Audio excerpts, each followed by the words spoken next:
नमस्ते बिहार, मैं हूं आप सबके साथ अनूप। खबरों की शुरुआत करते हैं और सबसे पहले बात एक बड़ी खबर की जो इस वक्त बाढ़ से आ रही है। बाढ़ में आरा मशीन में आग लग गई और मौके पर दमकल की गाड़ियां भी पहुंच गई है। हालांकि आग पर काबू पाने की कोशिश की जा रही है। अकबरपुर रोड में आरा मशीन है और इस अगलगी के बाद पूरे इलाके में अफरा तफरी का माहौल है। तो बाढ़ से बड़ी खबर इस वक्त आ रही है जहां आरा मशीन में आग लग गई है, मौके पर दमकल की गाड़ियां पहुंच गई हैं। आग पर काबू पाने की कोशिश की जा रही है। अकबरपुर रोड में आरा मशीन है। इस अगलगी के बाद पूरे इलाके में अफरा तफरी का माहौल है। एक्सक्लूसिव तस्वीरें मैं आपको दिखा रहे हैं न्यूज 18 बिहार झारखंड पर। देखिए, बाढ़ से बड़ी खबर इस वक्त आई जहां आरा मशीन में आग लगी है। अनिरुद्ध हमारे सहयोगी इस खबर पर हमारे साथ जुड़ा। अनिरुद्ध, क्या आग अब भी लगी हुई है? अनु, बता दो कि बाढ़ थाना के अकबरपुर रोड की घटना है जो पहले सुबह करीब 5:30-6 बजे के आसपास आरा मशीन, बहुत बड़ा आरा मशीन है जिसमें आग लगी है। एनटीपीसी और बाढ़ ब्लॉक से 3 से 4 की संख्या में दमकल की गाड़ी मंगाकर आग बुझाने का काम किया जा रहा है। लगभग 90 से 95% आग पर काबू पा गया है। अब धुआं के गुब्बारा है जिसको बुझाना है। दमकल की टीम जो है लगातार काम कर रही है। अनु, कितने के नुकसान? लकड़ियां होंगी अंदर में, आरा मशीन है, लकड़ी में आग बहुत तेजी से लगती है। अनिरुद्ध, क्या जानकारी दे रहे हैं वहां के लोग, जो मालिक है, उनसे बात हो पाई? देखिए, जब तक आग को पूरे काबू नहीं पाया जाएगा, बहुत सारा मशीन है लेकिन आग किस तरह लगा इसका भी नहीं चल रहा है।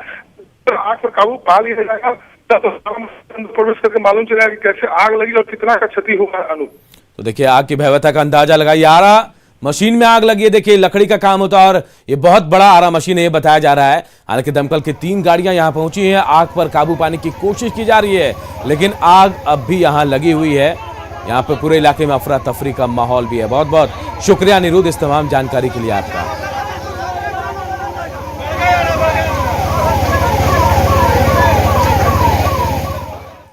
उधर बीपीएससी का रिजल्ट जारी हो गया। बीपीएससी 64वीं प्रतियोगिता परीक्षा का रिजल्ट जारी हुआ है और कुल 1454 अभ्यर्थी इसमें सफल हुए हैं। ओम प्रकाश गुप्ता बीपीएससी के टॉपर बने हैं। उपसमाहर्ता के लिए 28 अभ्यर्थियों का सिलेक्शन हुआ है। बिहार पुलिस सेवा के लिए 40 अभ्यर्थियों का सिलेक्शन हुआ है। प्रखंड पंचायत पदाधिकारी के लिए 133 अभ्यर्थी सफल हुए। राजस्व अधिकारी के लिए 571 अभ्यर्थी सफल हुए हैं। तो देखिए, बीपीएससी का रिजल्ट जारी हो गया। ओम प्रकाश गुप्ता बीपीएससी के टॉपर बने हैं। इसके अलावा उप समाहर्ता के लिए 28 अभ्यर्थियों का सिलेक्शन हुआ है।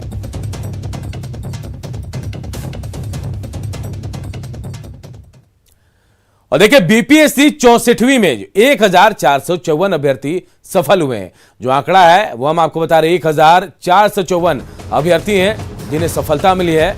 और इन सब में देखिए, ओम प्रकाश गुप्ता टॉपर बने हैं।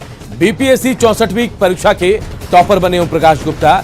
वही सेकंड टॉपर की बात करें तो विद्यासागर सेकंड टॉपर बने हैं।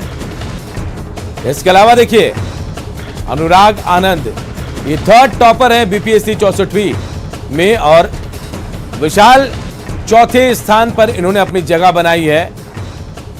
इसके अलावा देखिए, शशांक वर्णवाल हैं, इनको 5वां स्थान मिला है बीपीएससी की 64वीं प्रतियोगिता परीक्षा में। अजीत कुमार 6ठे स्थान पर रहे हैं, जबकि 7वें स्थान पर आलोक कुमार रहे हैं।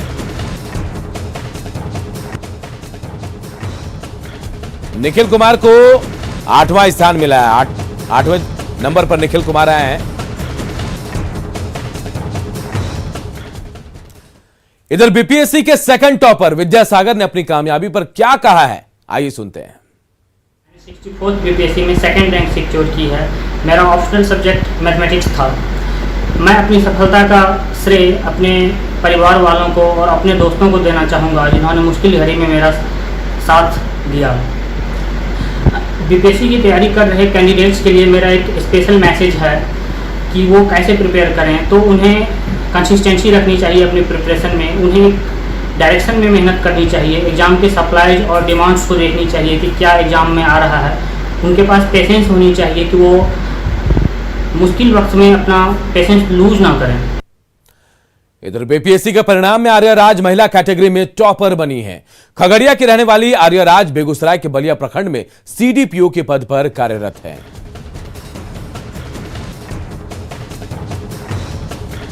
तो आर्या राज है, महिला कैटेगरी में टॉपर बनी है। खगड़िया के रहने वाली आर्या और अभी सीडीपीओ के पद पर कार्यरत हैं।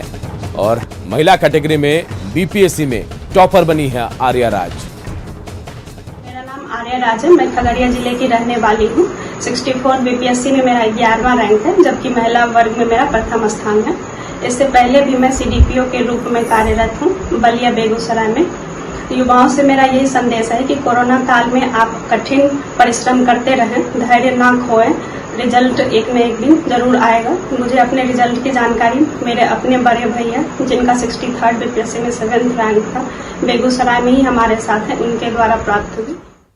और बात बिहार के लिए गर्व की। आरा के कुमार आलोक त्रिपुरा के मुख्य सचिव बने हैं। वो आज अपना पदभार ग्रहण करेंगे।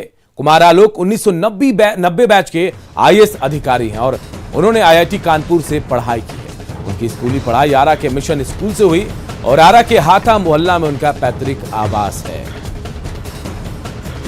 तो बिहार के लिए गर्व की बात कि आरा के कुमार आलोक त्रिपुरा के मुख्य सचिव बनाए गए हैं।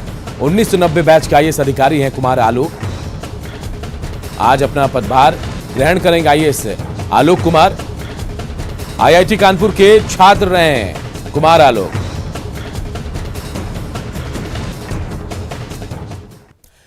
इधर बिहार में कोरोना का संक्रमण तेजी से कम हो रहा है। 24 घंटे में कोरोना के 920 नए मरीज मिले, जबकि 1799 मरीज स्वस्थ हुए हैं। रिकवरी रेट बढ़कर 98.02% पहुंच गया है। 24 घंटे में 1,08,933 सैंपल्स की जांच हुई, जबकि 41 मरीजों की मौत हुई है।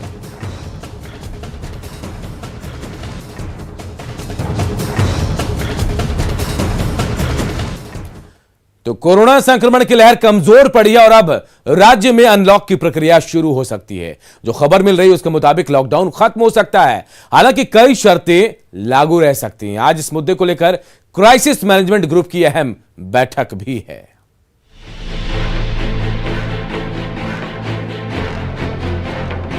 बिहार में 8 जून के बाद कुछ शर्तों के साथ लॉकडाउन खत्म हो सकता है। सूत्रों के हवाले से यह खबर मिल रही है। इस पर फैसला क्राइसिस मैनेजमेंट ग्रुप को लेना है, जिसकी बैठक 7 जून को होनी है। बैठक में अनलॉक को लेकर फैसला होगा। हालांकि कई तरह की शर्तें लागू रह सकती हैं।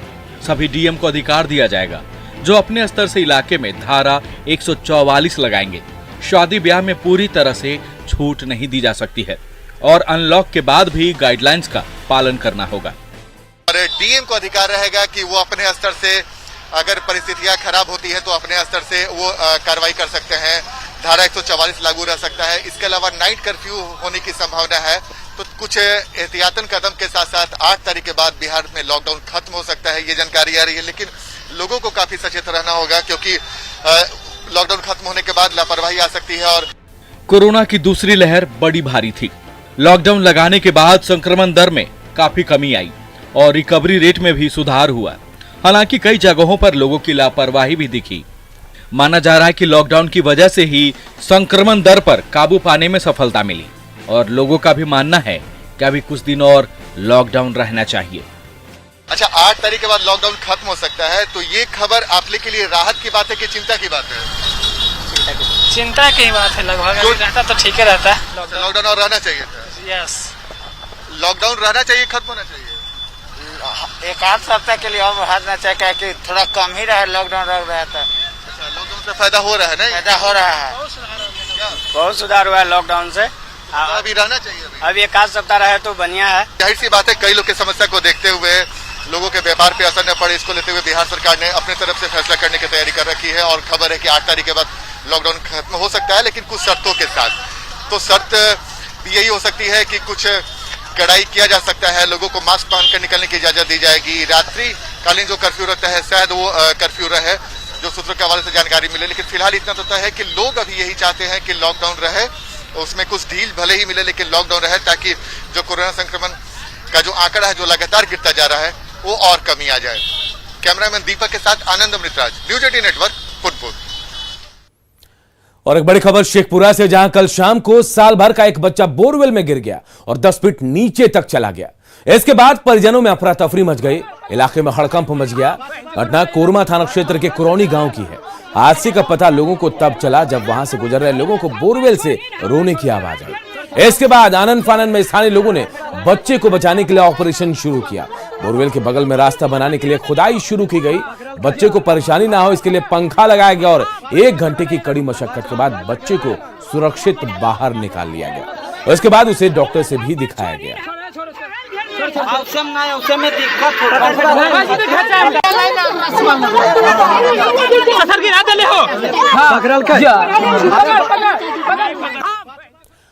बोधगया मठ के एक साधु की महिलाओं ने पिटाई की थी, जिस पर अब आरोपी महिलाओं के खिलाफ शिकायत दर्ज कराई गई है। आपको बता देते कि कुछ दिन पहले वीडियो एक वायरल हुआ था जिसमें महिलाएं डंडे चप्पल से एक सन्यासी की सरेआम पिटाई कर रही थी। इस मामले में मठ के महंत समेत अन्य सन्यासियों ने बताया कि आरोपी महिला सरोजनी गिरी कुछ दिनों जबरन मठ में आ गई थी और जबरन नियम के विरुद्ध रात में रुकी थी, जबकि मठ में किसी महिला का वास वर्जित है। मठ के लोगों ने बताया कि बिहार धार्मिक न्यास ने कुछ समय पहले गलतफहमी की वजह से उस महिला को सचिव नियुक्त कर लिया था, जो हाईकोर्ट के एक फैसले से रद्द हो गया था। बावजूद इसके वो महिला यहां जबरन अपना धाक जमाना चाह रही थी।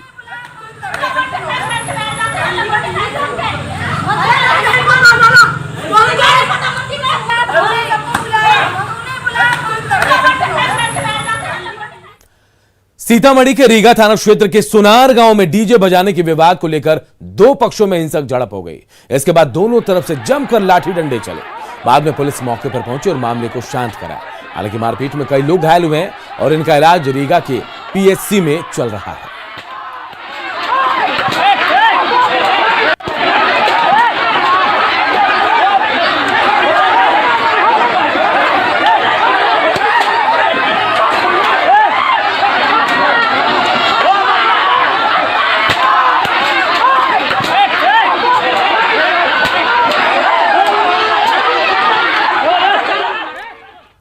इधर भागलपुर में मिनी गन फैक्ट्री का खुलासा हुआ है, जहां से 2 पिस्टल, 2 बंदूक और 73 कारतूस बरामद किए गए हैं।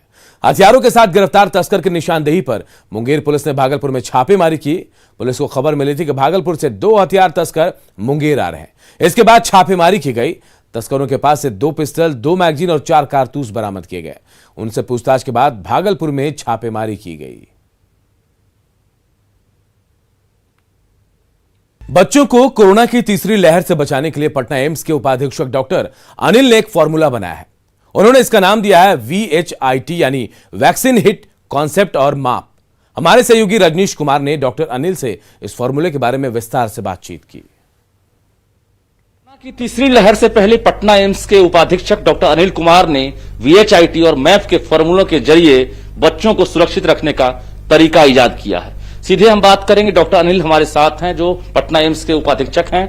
समय समय पर ये हमेशा शोध करते रहते हैं और इस बार भी एक नया तरीका इन्होंने इजाद किया है। हिट में भी है हमारा वैक्सीन, तो वैक्सीन का ट्रिपल कंसेप्ट हमें समझना है। हॉस्पिटल सेटअप कैसी होनी चाहिए और बच्चे की इम्यूनिटी कैसी बढ़ानी है और ट्रीटमेंट प्रोटोकॉल इसका कैसा होना चाहिए, इसी को समराइज कर दिया और इसका नाम हम लोगों ने VHIT रखा। अब वैक्सीन का ट्रिपल कंसेप्ट क्या है, इसमें ये 3 बात जो है, पहला कि 18 से 45 साल के लोग, स्पेशली जो माँ बाप है, पेरेंट्स हैं, उन लोगों को इस सरकार के टीकाकरण अभियान में बढ़ चढ़ करके हिस्सा लेना चाहिए, ताकि अगर दुर्भाग्यवश उसके बच्चे संक्रमित होते हैं तो वो अपने बच्चे की देखभाल कर पाएंगे 3rd वेव में। नंबर 1। नंबर 2, वैक्सीनेशन ट्रायल हालांकि अब स्टार्ट हो चुकी है, तो मैं सरकार से गुजारिश करूंगा कि इस ट्रायल को एक्सपेडाइट करके जितना अधिक से अधिक हो सके बच्चे को वयस्क की तरह टीका देके हम सुरक्षित कर पाएं। और तीसरा वैक्सीन का कंसेप्ट जो है, मिजल्स, मम्स, रुबेला, ये बरसों से ये टीका दी जाती है बच्चों में 15 से 18 महीने के टाइम में। तो कुछ डॉक्टरों का, बच्चे के डॉक्टरों से बात करने पर उन लोगों का अनुमान है कि ये वैक्सीन देने से भी ये कोरोना के संक्रमण में लाभदायक होता है और बच्चे प्रोटेक्टिव होते हैं। हालांकि इसकी कोई मेडिकल एविडेंस नहीं है। तो ये 3 है हमारा triple concept of vaccination VHIT का। अब H है हॉस्पिटल सेटअप कैसी होनी चाहिए। जैसा कि आप देखें, मैं एग्जांपल के तौर पे 6 बेड यहां दिखाया, 1 2 3 4 5 6। तो वयस्क को हम, एडल्ट को हम 6 बेड पे लेटा देते हैं और इसके साथ कोई अटेंडेंट नहीं रहता है इस ग्राउंड पे कि ये संक्रामक बीमारी है। लेकिन अगर आप बच्चे की बात करेंगे तो बच्चा अपना मास्क खुद से नहीं संभाल पाएगा, बच्चे को इमोशनल सपोर्ट की जरूरत होगी। और हम बच्चों के माँ बाप को भी वहां पे स्टे करने के लिए कंसीडर करना पड़ेगा। और इस बात को लेकर के हमें 6 जैसे अगर बेड है अस्पताल में तो उसको संख्या घटा के 5, 4 या 3 करना होगा, ताकि 2 बच्चे के बेड के बीच में हम उसके माँ बाप को रख पाएं। तो इससे होगा क्या कि हॉस्पिटल में बेड की संख्या घट जाए। ये सब बहुत सारे घर की होम रेमेडीज हैं जिसको खिलाने से इम्यून सिस्टम हमारा स्ट्रांग होता है। तो हम उन सारे माँ बाप से गुजारिश करूंगा कि अपने बच्चे को अच्छे जो न्यूट्रिशियस और हेल्दी डाइट है वो खिलाएं, ताकि उसका इम्यून सिस्टम स्ट्रांग हो। लेने के बाद भी अगर हमारे बच्चे संक्रमित हो जाते हैं तो अच्छी बात बच्चे में यह है कि रिकवरी बहुत फास्ट होता है और बच्चे के इलाज के लिए बहुत ज्यादा मेडिसिन की आवश्यकता वयस्क की तरह नहीं होता है। इसको हम माप तौल करके इलाज कर सकते हैं और इसी से मिलता जुलता नाम भी हमने बना दिया याद रखने के लिए, माप। ये माप कुछ नहीं है, सिंपल है। एम से मल्टीविटामिन्स, एक ए से एंटी एलर्जिक, नेक्स्ट ए से एंटीबायोटिक्स और पी से पैरासीटामोल। कैमरामैन मनीष जुनेजा के साथ रजनीश कुमार, न्यूज 18 पटना। समस्तीपुर के उजियारपुर में 10 सालों से एपीएससी में ताला लटका है। पतैली के पूर्वी पंचायत वार्ड नंबर 1 में एपीएससी का भवन बनाया गया, लेकिन ना तो इसका ताला खुला और ना ही कभी डॉक्टर आए। स्थानीय लोगों ने कई बार शिकायत भी की, जो अनसुनी रही। 2 बेड का यह अस्पताल फिलहाल निजी उपयोग में है और यहां जलावन की लकड़ी समेत दूसरे सामान रखे हैं।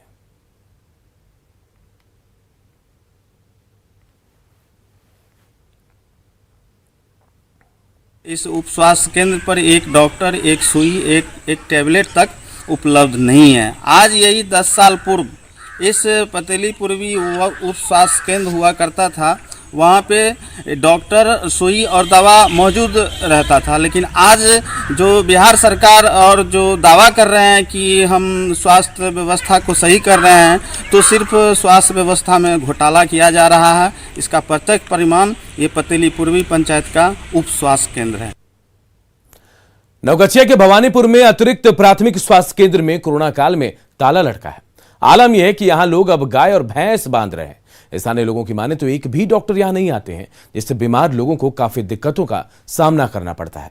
बीमार पड़ने पर लोगों को अनुमंडल अस्पताल जाना पड़ता है। देखिए हमारे सहयोगी आशीष रंजन की रिपोर्ट। अभी हम खड़ा है नवगछिया के भवानीपुर उप स्वास्थ्य केंद्र में। आप देख सकते हैं कि यहाँ पर जो है ताला लटका हुआ है और सामने में जो है गाय माल यहाँ पर जितने भी होते हैं वो बंधे हुए हैं और यहाँ पर कोई स्टाफ नहीं है उप स्वास्थ्य केंद्र में। और जो यहाँ पर लोग जो हैं, इन लोगों से जब बात हुई है तो इन लोगों का कहना है कि जब से कोरोना काल हुआ है शुरू, तब से जो है यहाँ पर कोई डॉक्टर नहीं आते हैं, ना किसी तरह की यहाँ पर व्यवस्था है।